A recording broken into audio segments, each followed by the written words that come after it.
You know, the other day I went into a restroom and I noticed a sign outside. It said, all gender restroom. Well, I had a real problem with that because, well, I'm not all genders. I know we're dealing with the whole pronoun thing. We're supposed to be respectful of people that want to be called this or that, or they or them or whatever. Okay, but when it comes down to the restrooms, that's where I've got a real problem. Because an all gender restroom on a single use is nothing more than a restroom. Okay, it means that anyone can use it. And we've gotten away from the specific men's, specific women's restrooms. And here's the thing.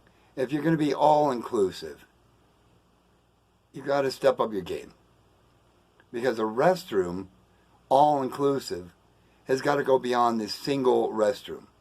Okay, we've got to look at it as how many years ago we allowed women, journalists, to go into sports locker rooms. And these women are able to see these sports people undressed or naked or getting dressed or undressing, and it's not an issue. But we're not seeing men going into women's locker rooms. Now are we? That's not very inclusive. That's not very gender neutral. So I'm thinking about it. It's like, let's take a situation where you have a communal restroom, such as at a concert hall or an amusement park.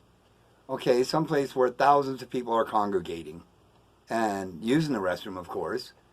And if they were all gender, then you would never, ever see a long line of women waiting for a restroom. Because if you'll think about it, anytime you go somewhere and you have the men's and women's restrooms, the men are in or out, no biggie. Okay, but when you have the women's restrooms, it's a line a mile long of women waiting to use the restroom.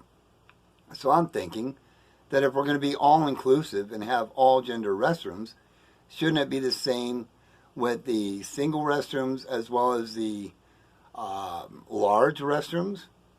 A lot of people say, well, then we'd have to have ceiling to floor walls and doors for protection. But then there's the argument of, what if you got drug users who are overdosing and they'd go undetected because no one would be able to see them? So then you say, okay, great, let's get rid of the walls. Because, I mean, everyone knows what men and women look like. Okay, no matter what gender you identify as, you're still going to have the same body parts as everyone else. Okay, be you male or female, or have male or female body parts, you're not any different than anyone else. Okay, you have a penis, or you have a vagina, you have breasts, or you have man boobs. I mean, nothing's out of the ordinary. And so, let's say that you have a concert hall, an amusement park, a sports activity, and you've got people using the restrooms. You've got people in, doing their thing, they're out. Okay, I don't see what the issue is, but no one's addressing that. And if we're going to be all-inclusive, why aren't we having open locker rooms, such as recreation centers or public swimming pools? Because, I mean, again, everyone has the same body parts, okay? Some are going to be male body parts, some are going to be female body parts, but it's nothing out of the ordinary, again. So you're not going to see anything out of the ordinary. So I'm thinking about it. It's like, let's take a restroom where you've got a urinal, you've got a toilet, you don't have any walls, you got people doing their thing. What's the issue? We're talking about gender equality.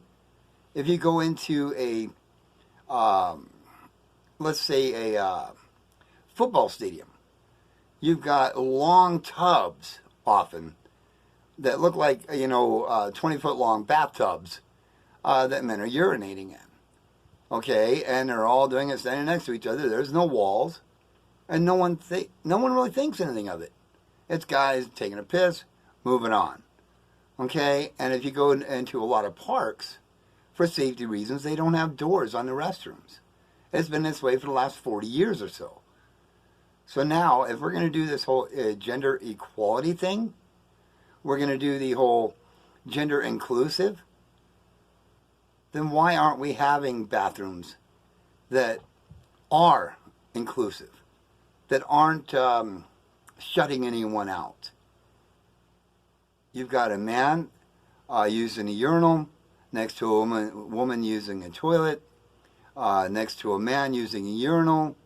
I mean, it's all bodily functions that everyone does. No one's going to be surprised about anything. I mean, nothing anyone has done in the bathroom, no one's done anything in the bathroom that someone else hasn't already done. Okay? It's not a bizarre thing that happens. So if we're going to do the all-inclusive restroom, then let's be all-inclusive. Let's not say that men can't be in this room or women can't be in this room or at the same time. It's a restroom, people. Get over it. And if you see something you've never seen before, it's definitely a learning experience. And we're going beyond a fear thing, because that's definitely not the issue. What we're worried about is inclusion. So I think that we should have in locker rooms, we should do it in all locker rooms. If we're going to do it in bathrooms, we should do it in all bathrooms. I think that we would get to know each other better. We would have a better understanding of each other. And we would be able to see each other as human beings, not just men, women, trans, non-binary, whatever. So let's take a look at some bathrooms. And let's see if it works. Let's see what you think. Are you really wanting that much gender equality? Are you really wanting that much inclusion? Let's find out. Let's take a look.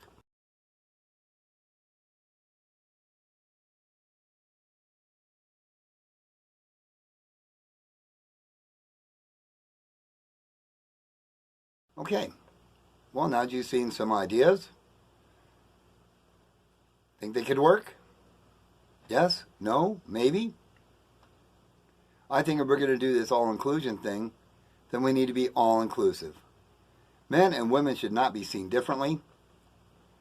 There are people going to the restroom. Let's move on. Let's enjoy our days. Again, my name is Ray Fletcher. You're watching Understanding Your World. Like my video. Subscribe. Tell your friends. And we'll see you next time.